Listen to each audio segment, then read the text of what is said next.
It's always such a pleasure to hear someone who believes in Pakistan more than many Pakistanis seem to. Thank you for that message of hope. There is a great deal of work that's already happened. It may not all be at scale, but we don't have to go too far afield to find solutions. Now, when we talk about agriculture and the supply chain, one thing that they say in the trade is that finance is that golden thread that holds the supply chains together. And so I'm going to request Mr. Kashif Thanvi, who has built probably the largest rural lending or agri-lending portfolio in the private sector at HPL, and then is building a $50 million equity fund with Acumen. So he knows a thing or two about finance and agriculture. So Kashif, if you could tell us about what are the hurdles that are keeping credit from flowing or finance from flowing to farmers. Assalamu alaikum and a very good afternoon. Thank you, Kazim. And this is a very loaded question that he has asked, and perhaps we need a much longer session, but I'll try to be as concise as possible. Let me briefly contextualize agriculture, food security, and climate first, and then we will briefly deliberate on the structural trap that on one side the farmer faces as a borrower, and on the other side the banking system faces as a lender to the farmers. As we all know that the demand for food, feed, fiber, and fuel is only going to increase, primarily because of a population growth, and secondly because of the rising income level. To put this in perspective, if we look at the global population, it was 6 billion in the year 2000. We are now at 8 billion, and it is estimated that we'll be crossing 9 billion by 2050. So a 1.5 times increase in 50 years. But the situation back home here is that we were 150 million in the year 2000, and we are estimated to be around 375 million by 2050. A 2.5 times growth, which means the need for the agriculture commodities will be significantly more, and we don't have to wait for 2050. It is increasing every day, every year as we speak. And a country like Pakistan, we don't have the liberty to remain a net importer of agricultural commodities, which means self-sufficiency. At the same time, the farmers are increasingly suffering or facing the climate events: floods, drought, erratic rainfall, heat stress, pest attacks, livestock diseases, and the list goes on. And this is further constrained by limited resources such as land and water, where they are hugely constrained. This is exactly the point where agricultural finance and access to formal finance plays a critical and a pivotal role.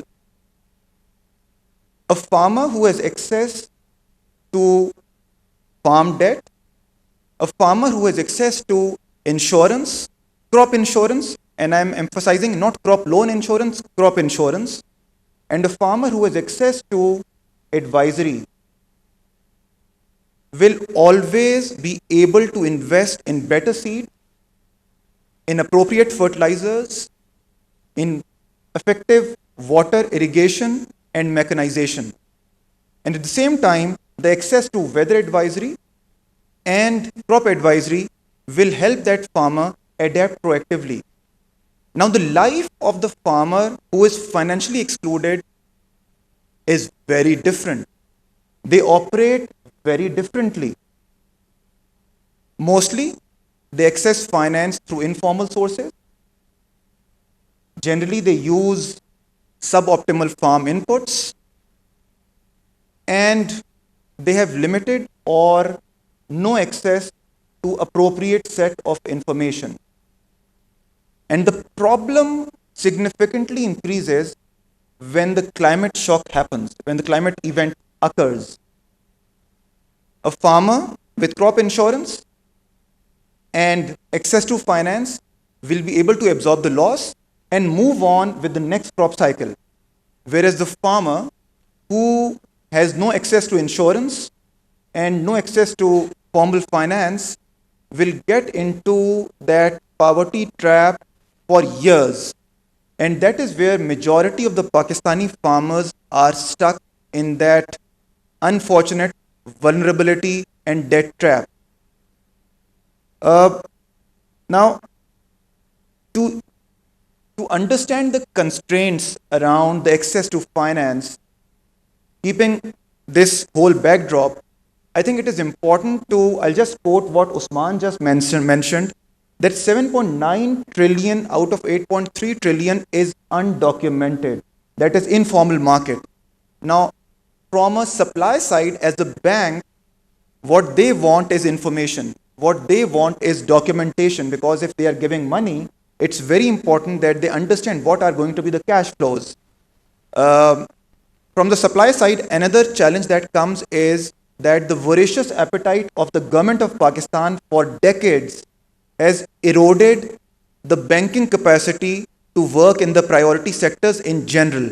We'll see some islands of excellence within the banks, but as a system, if we look at it, the number of farmers who are financially included are only 3 million, which means that 75% or more farmers are financially excluded and they don't have access to formal financial structures. Now, uh, on the demand side as well, I think it's important to highlight that the farmers are hugely fragmented. The average landholding in Pakistan is less than 5 acres, which significantly reduces the economic potential of that unit, and hence the subsistence farming has a direct negative impact on the farmer economics. I think I'll just pause here and we'll talk about the policies when we go into the second round, Right. if at all. So you can see we were introduced as the largest panel, which is right for agriculture. That's the way it should be. But we only had 50 minutes after the keynote speech. This happens to us in agriculture. We don't complain. But what we've worked out is we've agreed that we'll do one round of just giving some background, and the second round will be rapid fire, just one or two policies that each person on this panel recommends the government to adopt. So moving a little bit further down the supply chain to food, um, really, you heard about hunger in this country. Hunger is the crown of poverty, I think. And we have the fortune of having Ms. Coco Ushiyama, who's the country representative of the World Food Program in Pakistan and knows the country well. And I'm going to request her to talk about how in Pakistan, the food security is being impacted by climate. Thank you, Cousin. As WFP, when we talk about security, we have to look at also the shocks, climatic shocks, conflict, and also cost of living crisis. And these are major shocks globally, but which we also see as the major drivers of hunger. I think it's also very interesting for Pakistan that, as Jake said, we can also share some of our lessons to the globe, but we can also learn. You could other bring your countries. mic a little closer, Coco. Sorry, you. I There hope we you can hear me. I was just saying that while we can, as Pakistan, learn from other countries, Pakistan can also offer some of the solutions when it comes to food security. But I think one of the key lessons that we are looking at globally is the need to build resilience to climatic shocks and stressors, which is, again, one of the major drivers of hunger. But in other words, what we're saying is build resilience in the entire shock cycle, before, during, and after these shocks. So when it comes to climatic shocks, we have some really interesting examples, like Philippines. It's another country which is highly disaster prone, but also doing interesting things like risk layering. What does it mean? It's approached disaster risk financing as not just one instrument, but as a package. So they have budget reserves, contingent credit, paramedic insurance, local government coverage, crop insurance, and public asset protection. So risk layering, including through their financing. Philippines is also doing anticipatory action. In the region, they're one of our champions. But I'm very proud that Pakistan is also coming up as another champion on anticipatory action, which really links forecasts, climatic met forecasts to pre-agreed triggers to support so that support reaches farmers before a shock.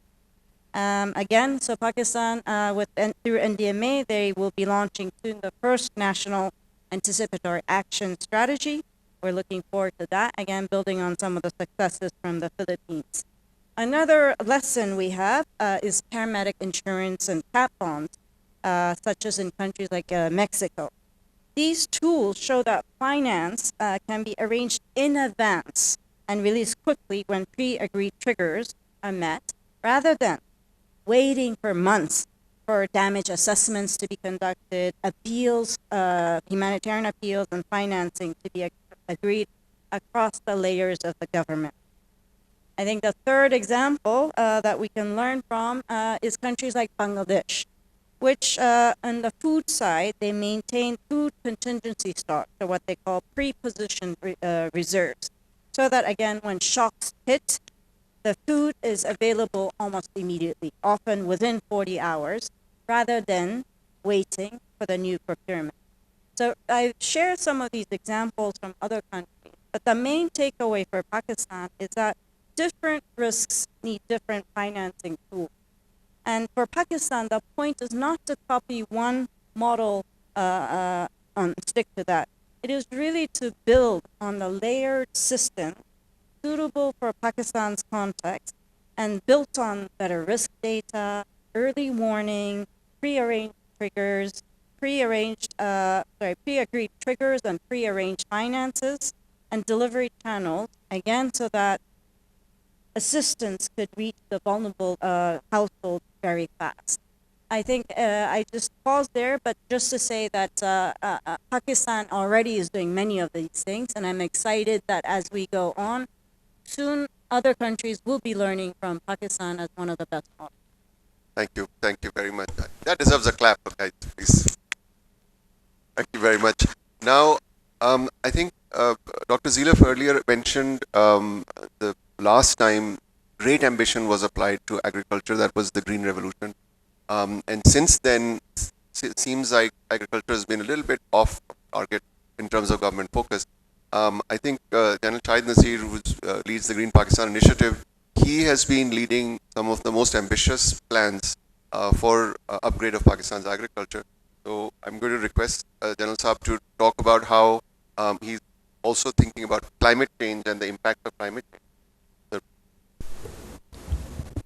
Thank you, sir. It's very rightly said that if agriculture goes wrong, nothing else will have a chance to go right. If what we are producing, if we fail to produce that, there will be panic, there will be chaos, and there's going to be a lot of stress. And once we look at our agriculture, especially focusing on Pakistan's agriculture, the first green revolution was launched in the era of 1960s, and we just focused on three things. We provided farmers the awareness and education through experts that we had at that time. We provided them with the fertilizers which were essential at that time, and then we had a mechanism with which adequate water was provided through development of canal command system. And we produced almost 3 times more than what we were producing before the initiation of that initiative. Now about 60 years, we have lived on to the fruits that we yielded through the first green revolution which came in Pakistan. And we are here with another Green Pakistan initiative, which has been launched about 2 years back by the federal government and the top leadership of Pakistan. The fundamentals of this are actually focusing on what challenges we are facing. And the biggest challenge that we are facing as of today is the climate change. There are unpredictable weather patterns that the farmers are actually confronted with. There is scarcity of water sometimes, and there is excess of water sometimes. So the farmer has to be ready in order to ensure that he manages both stresses, scarcity as well as excess of water. So what the Green Pakistan initiative is doing, we have 5 fundamental pillars. We are turning brown into green. We are focusing on the desert areas which are there in Pakistan. And as we all understand, being citizens of this country and many learned people who are part of the forum at the moment, Pakistan has vast stretches of desert, which are very, very fertile, provided we approach those deserts with the crops and with the patterns which are suitable for those. And we have many models around the globe, and we are following the same. The slogan that Green Pakistan has is modernize, mechanize, and maximize the agri potential of Pakistan. In order to feed a population of about 250 million, which has a trajectory of moving towards 350 million and maybe a little more in another 20 years or so, we have to produce much more than what we are producing. Our staple crop on which we rely is considered to be wheat. We have to change the way we are living in order to offset the challenges of climate change. A very simple solution that from only wheat-based breads, we have to shift to multigrain, because we are not only producing wheat, we are producing corn, we are producing barley, we are producing many other crops which can be used as our staple crop. The third thing that we are doing and we need to do, that is the farmer's facilitation. The farmer is the community which is feeding almost the entire nation. They keep their grain at the harvest time for themselves, but they feed the non-farmers community. The non-farmer community is the most stressed community because they don't produce anything for themselves. So it is the farmer who has to be facilitated, and the first facilitation has to be in the form of education and the awareness, which we must take to the doorstep of our farmers, rather than educating them from forums which are far away from them. And as one of the honorable panelists, Mr. Robert Mard, and mentioned that if no one person who is not here about whom we are talking is the farmer. So we have to have the mechanism where we take that knowledge to his doorstep. And that we are doing in the form of establishment of green agri malls, where we have a chain of agri malls which is not only meant to provide him the necessary inputs at the cost which gives him the cost benefit to his crop. The education is also one of the fundamental purpose of establishing these green agri malls. And then one thing with which we can offset the devastating effects of the climate change is seed. We have to invest, we have to develop those seeds which are drought resistant, which are pest resistant, which have more yield than of the traditional open pollinated varieties of seeds that we have, from hybrid seeds and GMOs. So a lot of debates can be initiated on that. And the last and the most important thing, we have to have the collaborations. Not only domestic collaborations, we have to have the international collaboration. On this globe, we have to live like a single community where we must be doing better by sharing our knowledge in all spheres of agriculture. But interestingly, since the time culture has come into agri, which has made it agriculture, we are facing more challenges than what we were facing before. So we have to address this culture of agri. Instead of making it agriculture alone, we have to have a productivity culture in our agri sector, because our farmer is the fundamental businessman. What he spends on his field and what he gets from his field will define what kind of crop he is going to pursue in the next cropping season. Right. So that is where I think a lot needs to be done. So these are the few things which I believe we are learning from this wonderful forum for further modernizing this initiative. Thank you, sir. Thank you, General Saab. Now we'll try to learn. My advice to the panelists is, let's try to learn from our farmers and make do with the resources we have, which is time. So my question to each of you: just take 1 minute to talk about one, maximum two things, two policy initiatives or measures that you feel government should take, and we'll go in the same order.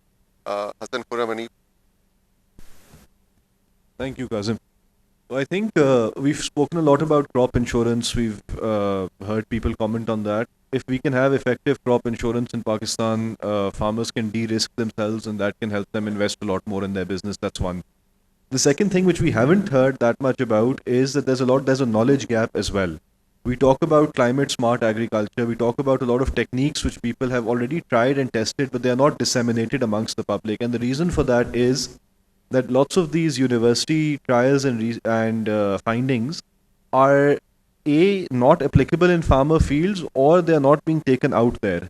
And today, when we have social media, we have multiple tools to reach people, I think it's time that we try and do that.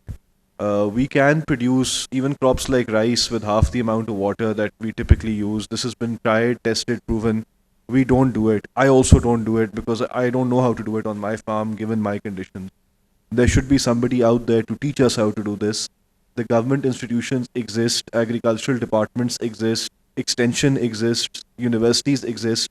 They have their land grants, they have their funding, but there still remains information asymmetry, especially in adaptation strategies. And perhaps it's time that we think about how we approach this problem as well. thank you very much. Hamza Kamal, Sanjay. Yep. So I think in a very few words, the speed with which governments is active on banning things, I think they need to bring in the same speed in implementing things. One. Secondly, I think our focus should shift from chemical inputs. They're biologicals. They have minimal impact on environment, minimal impact on humans who are consuming that output, and obviously they also benefit the soil as a ecological environment as well.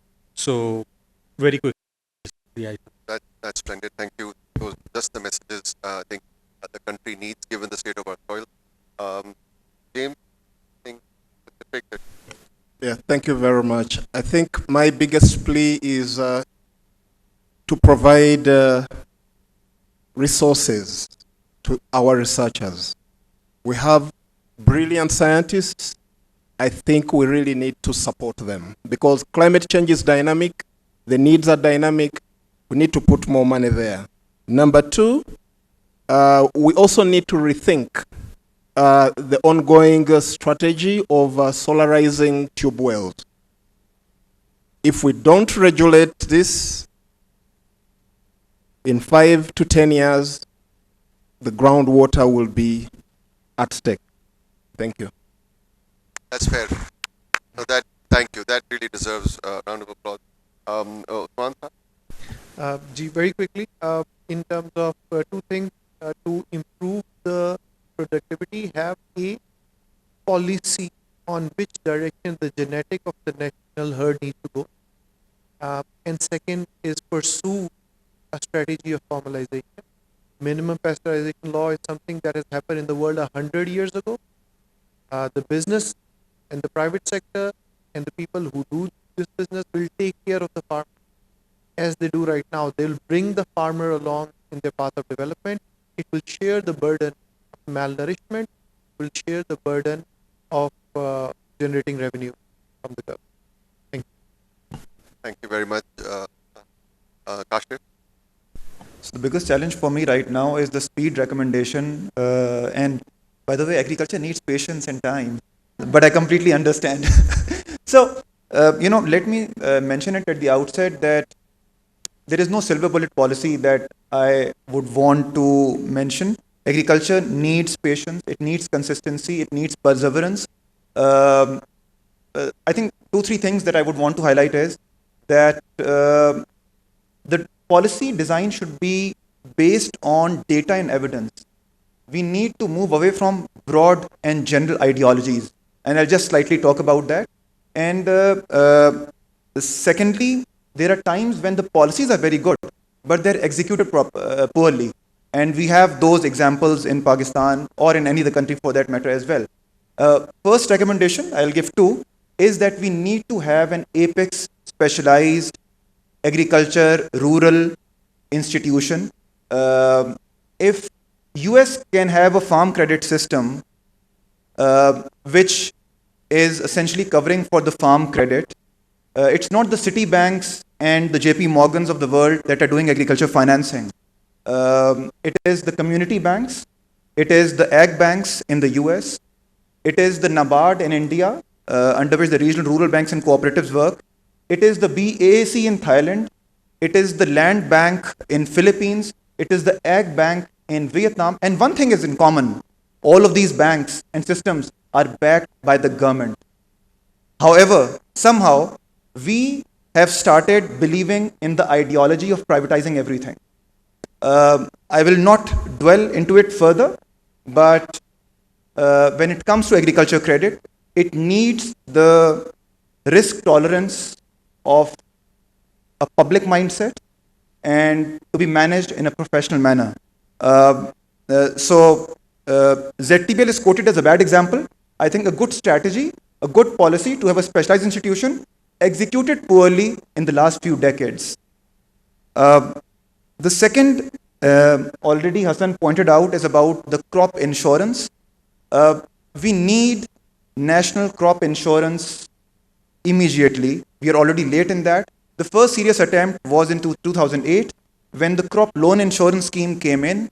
The foundation was to initiate that and evolve that into a crop insurance scheme. It didn't happen like that. We only had a major upgrade of crop loan insurance scheme a month back as a CLIS plus. So they have moved towards the yield index insurance. However, it is still limited to the borrowers only. So what will happen to the remaining 80-85% of the farmers? Globally, the crop insurance is subsidized by the government, be it the US, be it India, be it Thailand, be it Turkey.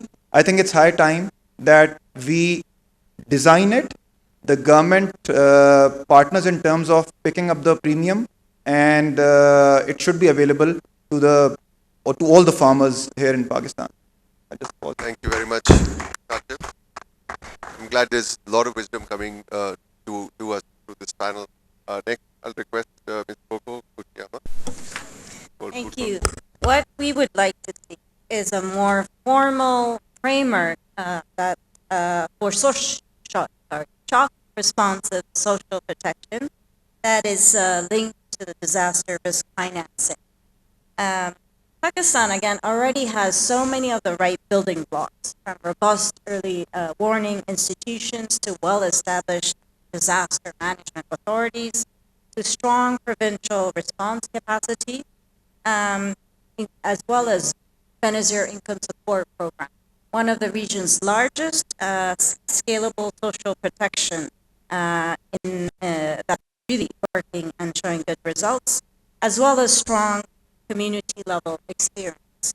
So what we need in practice is to bring these together in a system that is more predictable model that links the climate risks, agriculture, finance, disaster management, and social protection.